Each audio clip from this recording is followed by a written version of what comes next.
The difference between a Romanesque church and a Gothic church is that they figured out they can take the buttress weight out of the church and put it on the outside, whereas in the Romanesque it's part of the church. That's why the Romanesque has these monster, huge, meter and a half pillars. Right. Was that is the buttress itself. And then they later figured out, we can cut that down, make these slender, give the room inside more the appearance that we're all together, make it higher, and they shifted the weight carrying on the outside. That's a big, huge architectural change, besides pointing the arch, which can carry more weight. I'm right next to the City Hall looking up. Anybody been to Munich? And the big, huge, the dome, the Frauenkirche, all brick, built roughly at the same time. This thing is just as big. It's gigantic. And here you can see your buttresses. And the reason they look white before is because they have copper roof that's oxidized. And the reason I say flying is because you have that space underneath. See it? Yeah, like the spider legs. Okay. The rest of the world considers these to be wings. Wings, okay? Wings on the side of the whole thing. Spider. I don't forget that. This is what they call Little Venice. Any place you have a bridge and some houses and a river and a boat, it's Venice. But the bush on the right, on the left, if you were able to look past it, that's what a gate is. The first church tower, which looks bigger than the other one, is the one I climbed to, took the pictures, and the other one is much, much taller. That's the main church in town. I mean, it's a really picturesque town. Why? Because very little of it was bombed. It was not much worth to bomb them. The industry has passed it. Whatever. Now I'm outside the city hall, outside the city, and that's a cool shot of the south. Big church on the left, gate, the tower that I climbed, and then these four facades of the salt houses. And if you would have come there in 1250, 80, or whatever, and taken away that bench and the traffic sign, it would look exactly the same. That's absolutely what it would look like in the Middle Ages.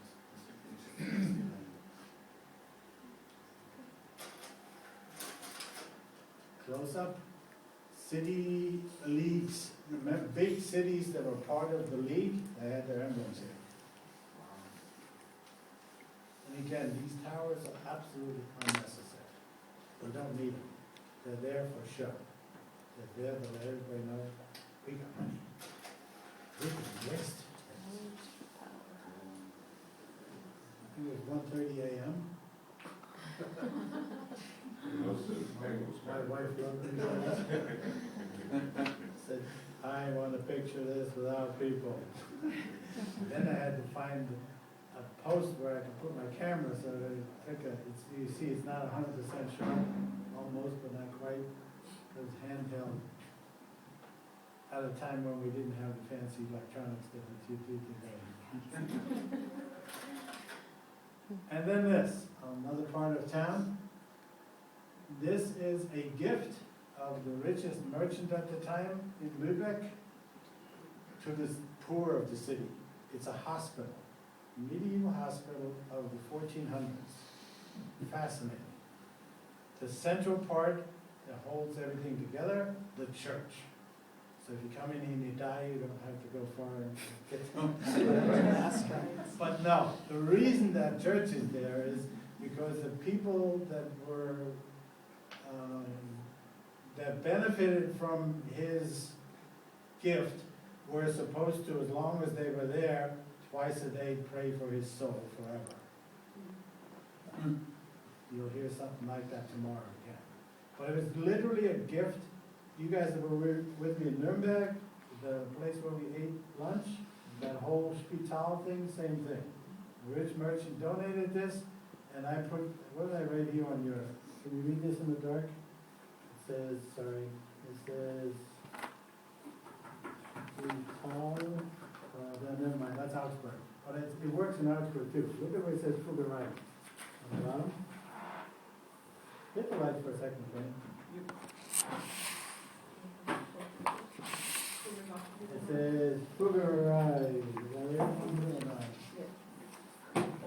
Jacob poker chips for St. Peter's Pearly Gate Poker Party.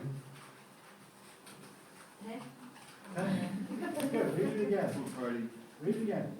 Jacob's poker chips for St. Peter's Pearly Gates poker party.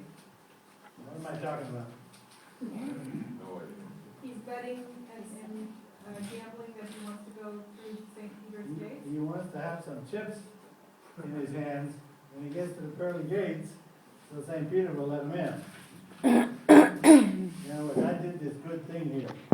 Same thing here. Not Augsburg, but Lübeck. Get it?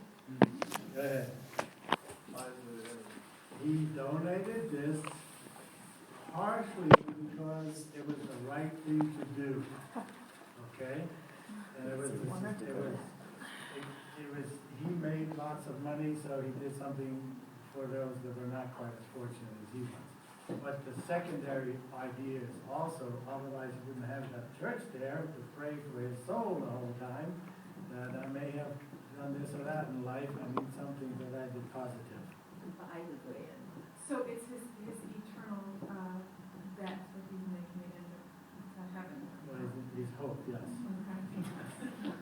Let's look at the inside. Here's the church, brick, nicely decorated, with painting and so forth. And he spent a bunch of money making those, paying for those stained glass windows.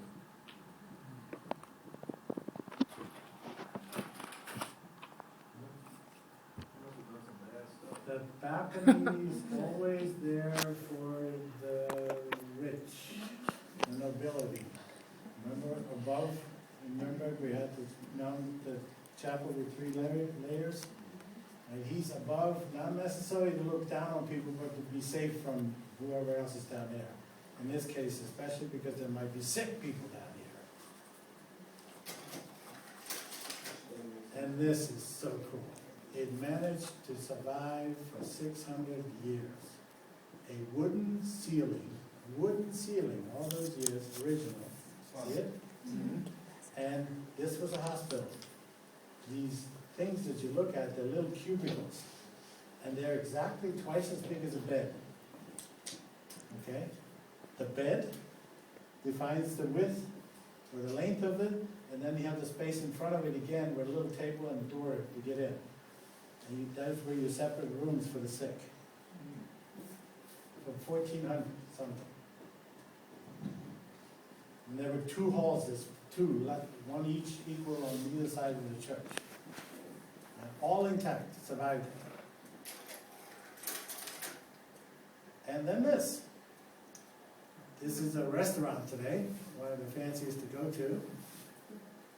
Nowadays, you and I can go in there too. It used to be only for captains of ships. The upstairs is a small hotel. It still is only for rent to captains, seagoing captains that are in Lübeck at the time. Downstairs they now let other people eat too.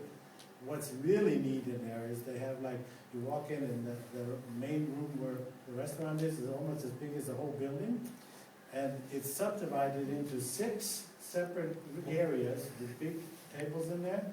And each of the areas are captain's tables, and the whole cabin of a wooden ship was taken out with the chairs and table and everything and put in here.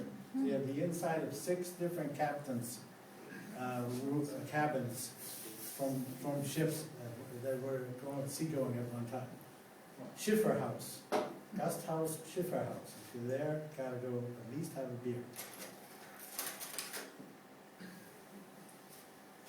This is a back courtyard in the main city, in the old town. And I need to explain this.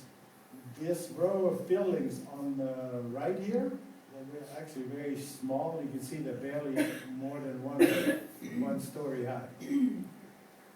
The courtyard used to be this width times 2, okay, and those buildings in the middle. So the courtyard used to be very spacious. When Lübeck began to have many more people coming, lots of them were day wage earners, in other words, barely had a living. And they couldn't afford their own houses. So they started putting up these little shacks in the middle. And with time, they became relatively permanent. So you see many big houses and the courtyards crowded with these little homes. Now they're really in with the students and artists and so forth, etc. But they're actually housing for the extremely poor from the Middle Ages. The rule was, yes, you could build it, but you had to have enough space that's twice as wide as a coffin. So you could easily carry dead people in and out. You see how it narrows on the end there? Right? The rule was, okay, you can do it, but leave enough space, twice as wide as a coffin, so you carry the coffin and yourself too. Enough space to walk through. Pretty wild, huh? And then I went to the big city of Hamburg. Here's a weird one. Bavarians and Hamburgers really get along well. Why? We cannot stand each other in the same room if we're two Berliner and Bavaria. Hamburgers, that's cool. Bremen, that's cool. Lübeckers, that's cool. Any idea why? Because they have a really old culture themselves. A dialect, a long culture, a history, and so forth. Berlin, it's old, it's new, it really didn't exist until 1750 or 1800. It's a hodgepodge, and all those other things you've heard me say before. But Hamburg, a dialect, their mentality, and so forth, it's unique. So they appreciate the customs that are different from the south and in reverse as well. This is the Binnenalster, that water there. It's a big, huge lake in the middle of freshwater now, right? And that's the one that I told you a while back that froze for the first time in 18 years. 2 weeks ago, and we froze in Nuremberg. And notice there isn't an old building, not one, because this city was like 80% physically destroyed. Just absolutely destroyed. The only thing that's reconstructed, okay, let's see where my finger, right here, that's the old town, City Hall and big church, which you'll see in a second.